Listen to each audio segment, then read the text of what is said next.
اللہ اکبر اللہ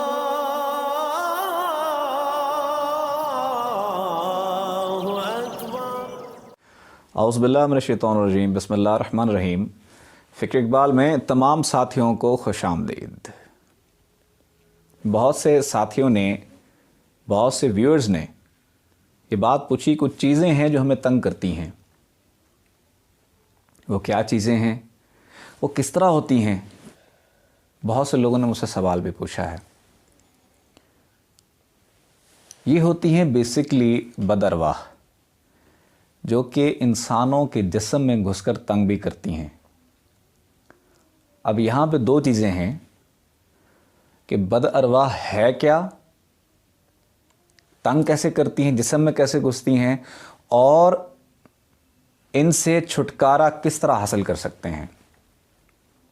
میں نے اسلام آباد میں دیکھا، بہت سے جگہوں میں ایسی دیکھا کہ 10 میں سے 7 بندے اس سے متاثر ہیں، بد ارواح سے۔ اب یہ ہیں کیا چیزیں؟ یہ ایول سولز ہیں کہ جس کے اوپر تو بہت سے لوگوں نے موویز بنائی ہیں، یہاں تو یوٹیوب پہ بھی اویلیبل ہیں بہت سی چیزیں۔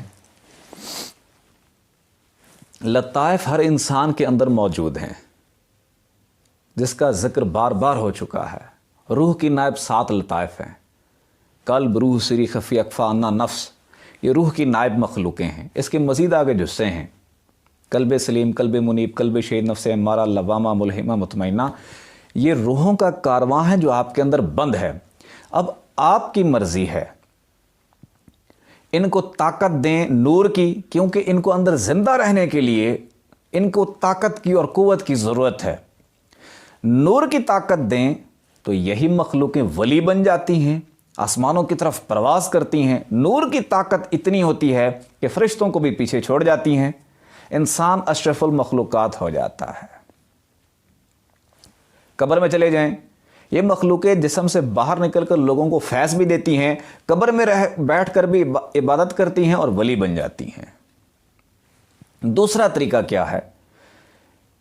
دوسرا طریقہ کچھ لوگ کرتے ہیں جو جوگی ہیں، جو جادوگر ہیں، جو کالا علم کرتے ہیں۔ وہ نار کی طاقت دیتے ہیں، نار کی طاقت سے وہ جسم سے باہر نکالتے ہیں اور اس سے شیطانی کام لیتے ہیں۔ وہ بھی کیونکہ ناری طاقت تو ہے۔ جب لوگ وہ مرتے ہیں تو قبر میں جاتے ہیں، اگر جس کے اندر نہ نوری طاقت ہے نہ ناری طاقت ہے، وہ حساب کتاب ہوا جسوں کا اور لطائف کا قبر میں ضائع ہو گئے، ختم ہو گئے۔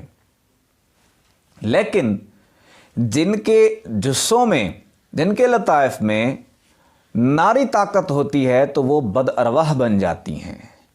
جب بد ارواح بن جاتی ہیں تو وہ قبر سے باہر نکل کر لوگوں کو فیض نہیں دیتی، لوگوں کو فائدہ نہیں دیتی، بلکہ لوگوں کو نقصان دیتی ہیں، مسائل کھڑے کرتی ہیں، جسموں میں داخل ہو کر بھی تنگ کرتی ہیں۔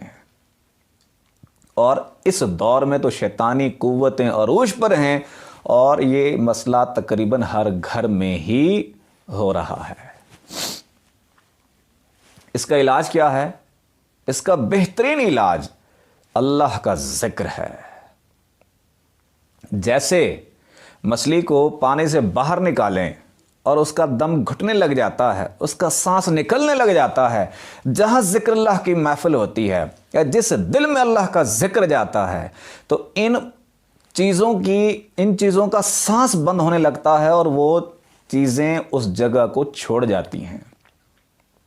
بارہا لوگوں نے دیکھا، جہاں اللہ کا ذکر بلند کیا جاتا ہے، جہاں ذکر جہر کی محافل ہوتی ہیں، وہاں پر یہ شیطانی چیزیں جگہ چھوڑ کر دور چلی جاتی ہیں، کیونکہ ذکر اللہ اس کو تکلیف دیتا ہے، کیونکہ نوری طاقت سب پر غالب آ جاتی ہے۔ ناری طاقتوں کو اپنے آپ کو ختم کرنے کے سوا کوئی رستہ نظر نہیں آتا۔ اگر آپ کے گھروں میں یہ مخلوقیں، یہ شیطانی چیزیں ہیں تو اللہ کے ذکر کو اپنے گھروں میں بلند کریں۔ اگر آپ کے جسموں میں داخل ہوتی ہیں پھر ذکر قلب کریں، تاکہ مزید آپ کو آگے ترقی بھی ملے اور ان چیزوں سے چھٹکارا بھی حاصل ہو سکے۔ اگر مزید چاہتے ہیں اس کا پراپر علاج کیا جائے تو آپ واٹس ایپ پہ رابطہ کر سکتے ہیں، آپ کو دم کروا دیں گے فی سبیل اللہ۔ نہ پیسے ہیں نہ نظر نیاز ہے، نہ نظرانہ. لیکن ضروری ہے کہ اپنے دل کی دھڑکنوں میں ذکر اللہ کریں تاکہ ان چیزوں سے، اللہ کے نور کے ذریعے سے ان چیزوں سے چھٹکارا ہو سکے. اللہ کا نور، اللہ کا ذکر ان بد ارواح سے چھٹکارا حاصل کرنے کا بہترین ذریعہ ہے. آنکھیں بند کریں، توجہ دل کی جانب رکھیں، دھڑکنے محسوس کریں اور ساتھ ساتھ پڑھیں اللہ اللہ اللہ. اللہ اللہ اللہ اللہ اللہ اللہ اللہ اللہ اللہ اللہ اللہ اللہ اللہ اللہ اللہ اللہ اللہ اللہ اللہ لا الہ الا اللہ محمد رسول اللہ.